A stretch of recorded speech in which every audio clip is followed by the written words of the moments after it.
Welcome to Real Money Talks. Real strategies from the moneymakers and the world changers that you can use to make millions, keep those millions, multiply your wealth, and build your team. Here's your host, author of 5 New York Times bestsellers, money expert on Dr. Phil, CNN, CNBC, The Street TV, Fox News, and The View, Laurel Langmeyer. Hi, this is Laurel. Welcome back to Laurel's Real Money Talks, where we have a podcast that talks about making money, keeping money, investing money, and doing it with an extraordinary team. So we look at all areas of your money. I mean, money is with you from the day you walk on the planet to the day you walk off the planet. And no one teaches proper conversations about money. Today, we're going to talk about expanding your mindset, your opportunities. I always say, if you want a millionaire mindset, you better hang out with us. You can assume what we do. You can hope to guess what millionaires do, but until you're really in the present and the lifestyle and the spending and the thinking, you don't really get it. So today I have Michelle with me. She has been at our big table. She has a company that talks about awareness strategies, brand new book out. So congratulations on your book. I'm going to actually start you there, Michelle. Talk a little bit about your background and kind of the purpose of the book and what does it tell people? Awesome. Thanks. Well, it's called the Business Ownership Mindset because there is absolutely a difference between an employee mindset, which most people have. They've been trained to have all of their lives when they went to school, in jobs that they've had anywhere they go. People always enforce and reinforce the employee mindset. But when people decide that they want to transition out of that and they go into something like sales, they have to understand that there's a different mindset around that in order to be successful in sales that doesn't apply to an employee. Likewise with management. And when you go into an entrepreneurial role, it's even completely different.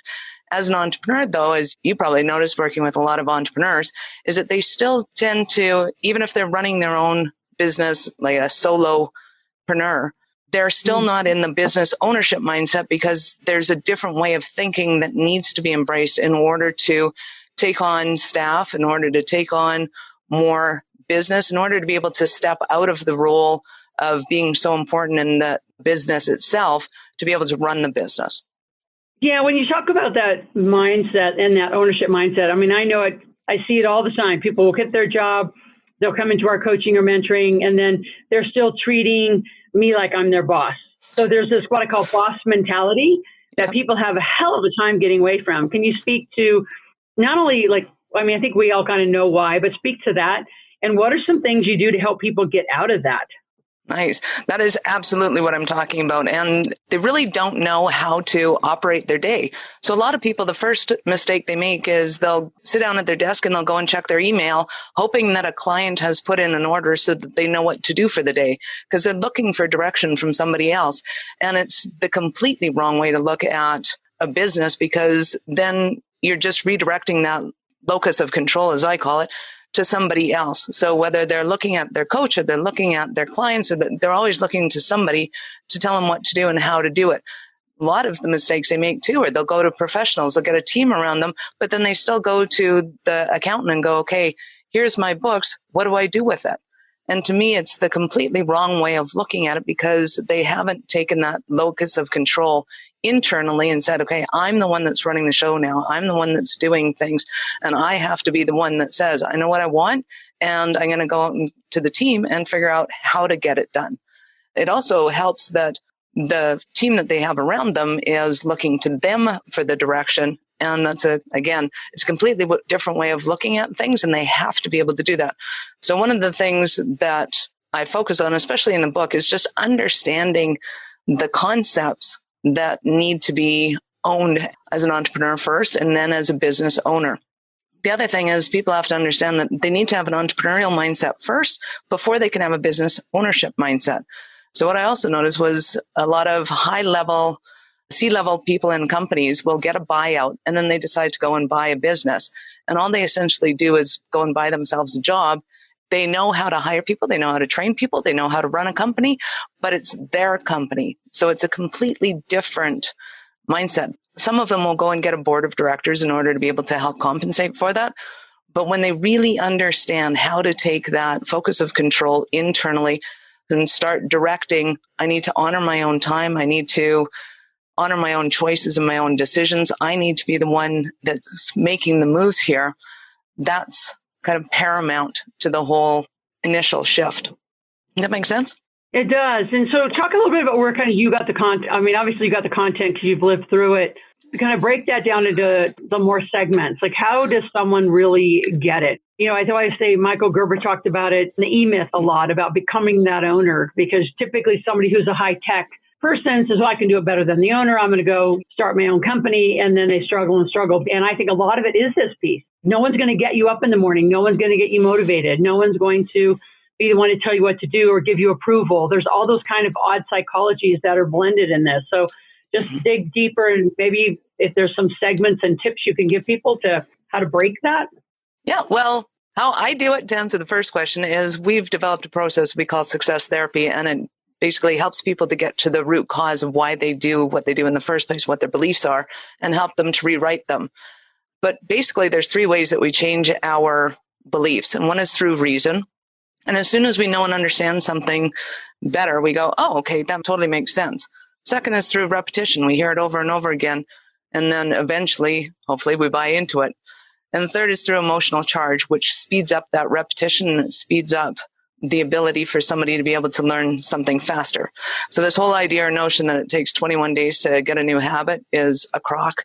It doesn't. The more emotionally involved you are with something, the faster you'll change, and the more rational it is, the more you change.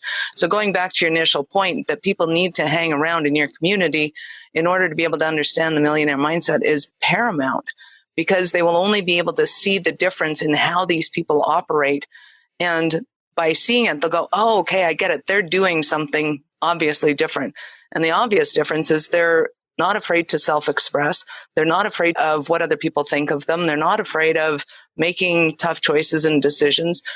They have that control internal. And basically, if somebody's going to kind of go, okay, I'll do it myself, it's wrapping their mind around who they give their control to in every given opportunity they have. So as soon as they get mad at somebody in a conversation, where's the control? It's obviously with the other person because they tick them off. So if somebody else is ticking you off, then you're giving them your control.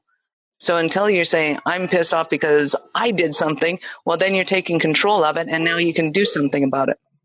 So you have a guide to self-expression, right, to building a seven-figure business. Talk a little bit about deepen the how-tos. How is someone listening to the podcast dig deeper and say, okay, I'm going to take these tips for better self-expression to get to that seven figures and really own the company? And it's every aspect. It's sales, it's marketing, it's accounting, it's HR. I mean, it's full ownership of every area. And I see a lot of beginning, they kind of go to their wheelhouse. They'll focus on the thing they're comfortable with, not all aspects of their company and ownership.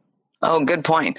So when they transition, so say somebody goes, hey, I'm really good with jewelry. I'm going to start a jewelry business. Awesome. Fantastic. It's an initial form of self-expression because they're taking that thing that they do well and they're going, okay, I'm going to go into business and I'm going to do this. And then all of a sudden, like you say, they need to receive cash somehow. So at the end of the day, they need to reconcile it and they go, oh, well, I'm no good at math. So I'll just hire somebody out to go and do it.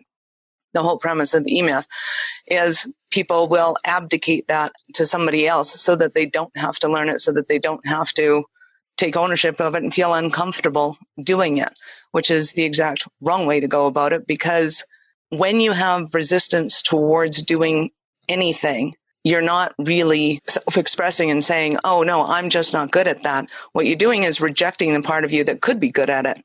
So in overcoming the resistance towards something and saying, okay, well, what if I was good at math? What if I did like this? What if it was a game? What if I made it more fun or interesting or whatever it is that somebody's looking for in figuring out how to reconcile their banking at the end of the day, at the end of the month, or doing their taxes at the end of the year, is when you give yourself permission to take something on that you might not be good at or you might not be interested in, then you find out what you're really made of, and you find out that you may in fact be really good at math. You may find out that you're really good at strategizing the financial components of it. You might find out a lot about yourself. Once you understand it to the extent that you can overlook somebody else doing it and they have questions for you and you can answer those questions because you know when you're in there, then you've fully expressed. Now, I'm not saying you have to go and study accounting in order to be good at doing your books at the end of the month, but just letting go of the resistance that you might have towards math or accounting or strategic analysis of numbers. That becomes paramount in figuring out who you are in the big picture. And it also becomes paramount in making the $1 million decisions. Because if you can't figure out the $1,000 reconciliation, you're certainly not going to be able to wrap your head around $1 million reconciliation. Well, and I think there's also a part of learning to know what you're really good at. I always say strengthen your strengths, hire your weaknesses. So at what point do you help people with the decision making of knowing, I mean, you got to know a little bit as an owner about a lot of stuff, but you don't have to be the expert. So how do you help people guide that line of, because I teach, lead it, don't do it, hire the people that are the real experts. But how do you teach that line of knowing when they hire versus when they should just be doing it? My kind of guide is that if you have a ton of resistance towards it and you don't want to do it, you need to learn something about it because you got to get rid of that resistance towards it.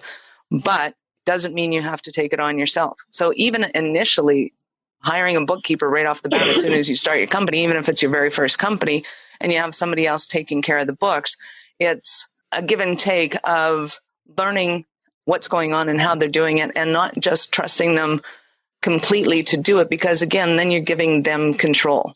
So you can hire out your weaknesses, absolutely do that, bar none, and figure out what it is that's limiting you to understanding how it works and how it operates.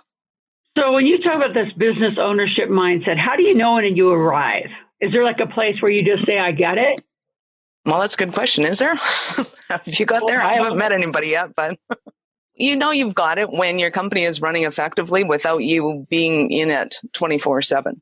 So as soon as you can walk away from your company and know that it's being run effectively and that you can call in and go, hey, what's going on here and there?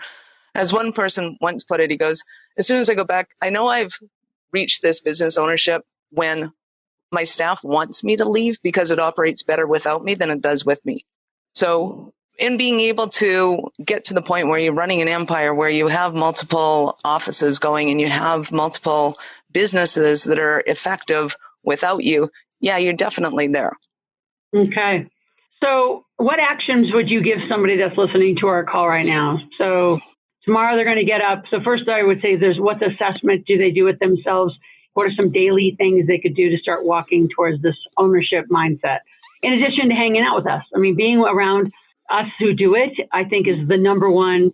I love the peer interaction. But what would you tell people kind of step by step after listening to the podcast? So I'm going to start today. Now, what do I do? Excellent. So first thing in the morning is planning out what do you want your day to look like. So it might be going through in your head, what meetings do you have, what appointments are got going on, whatever you have in your day already scheduled, and then assess, okay, how do I want that to go? What's my end goal? What result do I want that appointment to have and come to fruition? And just going through the day and taking ownership of it. What problems are coming up? Who are you abdicating those to? And how do you start to take control of the outcome of those issues? And it might be hiring somebody different. It might be going and getting another resource that can do it right. But you're still taking ownership of whatever those problems are. So what you can do right now after this podcast is looking at the areas of your life and in your business, any area of it that causes you anxiety or stress or frustration, or there's a problem that's not being solved the way you want it to be solved, a thing that's not going in the direction that you want it to. Start looking at it and go, okay, what action can I take right now in order to begin to rectify that problem? If I have anxiety around an issue, what can I do in order to start resolving this issue? It's all about being able to take control back internally of how you want your day to go, how you want your problem solved, what actions are you going to take, and what results are you going to get at the end of the day. All right. So I know you have a book and it's been released. Where do people find it? Talk a little bit about the experience of writing a book as well. Absolutely. They can find it on Amazon.com. Just do a search for Business Ownership Mindset, and that'll come up. All sales right now are going through Amazon, so that'd be awesome. The process of writing the book was most entertaining. It's been in the plan, if you will, for several years. What really got me to actually take action on it, because I said, okay, well, clearly I'm not going to sit down and write because that's not happening. What do I need to do in order to get this book out? I said, I need to have a conversation with somebody and have the interview. So I borrowed a friend of mine and said, I need you for a few hours. We're going to go through the outline of the book and what I want to talk about. I'm just going to record it and transcribe it, and we're going to at least get started from there. That was the biggest turning point there was, because that was my frustration, was this book is not getting written. I know it needs to be written because it's in my head and it's occupying my mental space. And there's other books that I wanted to, there's just more books that I need to write and get that information out there. So the one thing that I knew I could do was to speak and to talk to people and have a conversation. So that's how we initiated that process. We've had a ton of support in being able to get it to international bestseller. We had a book coach. I had a ton of people helping me with the cover, with the editing. It was an absolute village to raise this child. It was not me, I assure you. So what other books do you have that are in your mind? So here's what I always say to folks that are listening, not only to the podcast, but I think books come to people when you deliver them. So many people I hear year after year after year say, I need to write a book, and no more content comes, because I think that's really the law of attraction, is when you have all this amazing content and knowledge, you need to give it, which is in the process of book, an audio book, however folks do that. So I think once you start getting them out, more and more content comes. So what other content is coming that will just enhance, edify, and build on what you started? Well, one of them is on strategic building. So it's on how to think strategically, because I think a lot of people that go into business still carrying on that employee mentality are always thinking tactically. What do I do? What do I do? What do I do?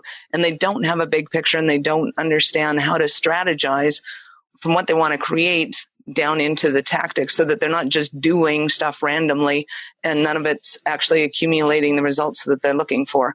So one is definitely on strategic thinking. Another one is on creating systems within a business and understanding that systemizing your business isn't just necessarily about the IT that's involved in it and setting that up, although that is an important system to have in place, but to really understand, once you systemize a business, whether it's a sales process, marketing processes, whatever it is, and then it has the capacity to be able to run on its own, and you have the ability to be able to hire the people put into place, and you know what those are. You're not just randomly hiring people hoping that jobs will get done and the business is going to grow.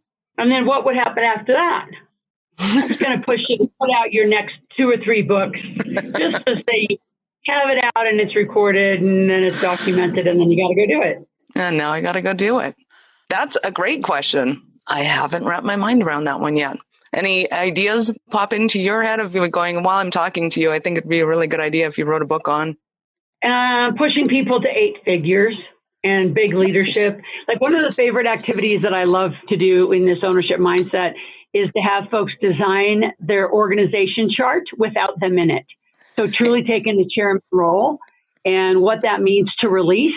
So there's part of this interesting bell curve, I call it, where you leap, you start your company, and then you grow into this ownership mindset where you own, which I think at that moment you are then never to be hired again, because it wouldn't even occur to you.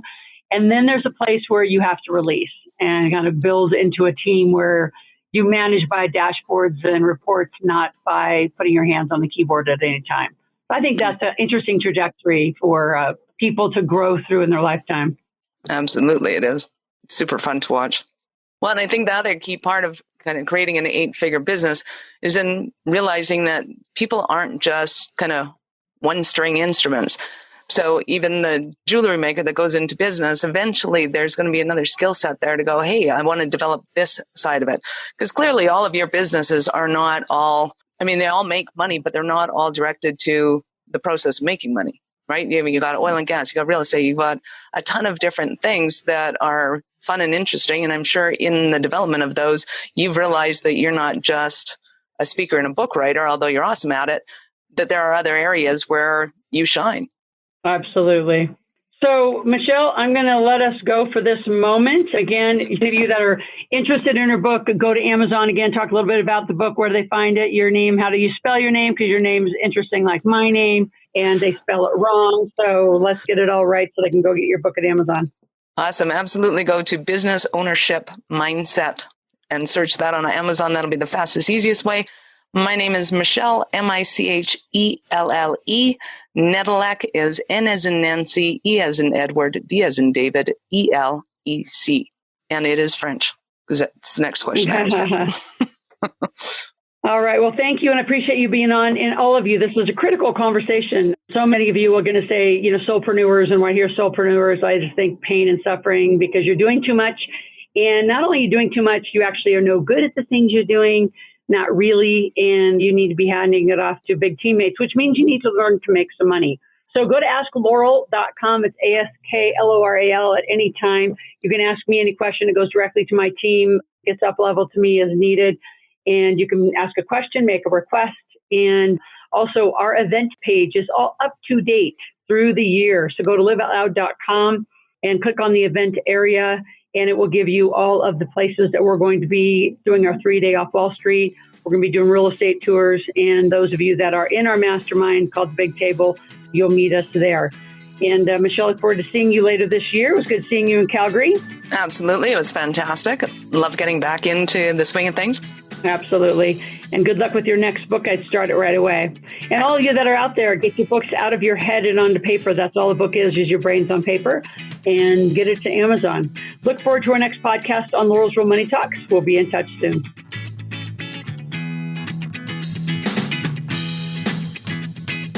Thanks for listening to the Real Money Talks podcast. Your host has been Laurel Langmeyer, author of 5 New York Times bestsellers, money expert on Dr. Phil, CNN, CNBC, The Street TV, Fox News, and The View. Want to learn more about off-Wall Street investing, tax strategies, and multi-million-dollar business strategies? Visit liveoutloud.com/podcast for past episodes, show notes, and resources. For some special wealth-building gifts only for Laurel's podcast listeners, visit liveoutloud.com/podcast gifts. Do you have a burning question for Laurel? Visit asklaurel.com to submit your question, and it may just be covered on a podcast episode. So stay tuned and be sure to subscribe to get new episodes every week.